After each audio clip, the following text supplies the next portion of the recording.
సంగారెడ్డి జిల్లా పటాన్చెరులో నిర్వహిస్తున్న mining క్రషర్లపై task force అధికారులు ఆకస్మిక దాడులు చేశారు. మంత్రి దామోదర్ రాజనరసింహ ఆదేశాలతో జిల్లా కలెక్టర్ స్పెషల్ టాస్క్ ఫోర్స్ ఏర్పాటు చేశారు.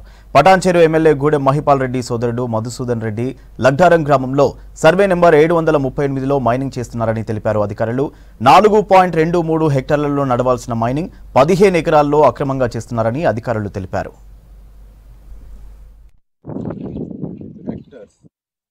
ఇల్లీగల్ మైనింగ్ పైన ఎంక్వైరీ చేయడానికి ఒక టాస్క్ ఫోర్స్ కమిటీని ఏర్పాటు చేయడం జరిగింది.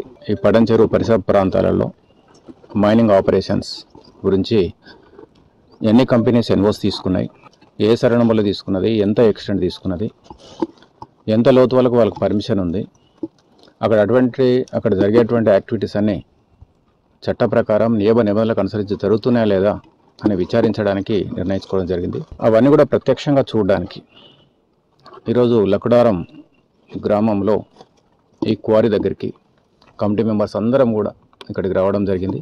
మైనింగ్కి సంబంధించినటువంటి నియమ నిబంధనలన్నీ కూడా డివియేట్ అయినట్టు కొంత స్పష్టమవుతుంది. ఆ మీటింగ్ తర్వాత క్వారీ ఇది Santosh sand and granite supply ఇది మధుసూదన్ రెడ్డి గారి పేరు మీద ఉంది. మేము పోలీసు మరియు ఈ యొక్క సిట్ సభ్యులందరం వచ్చే వరకే ఇక్కడ ఎక్స్ప్లోజివ్స్ వాళ్ళు వాడడానికి రెడీ అవుతున్నారు.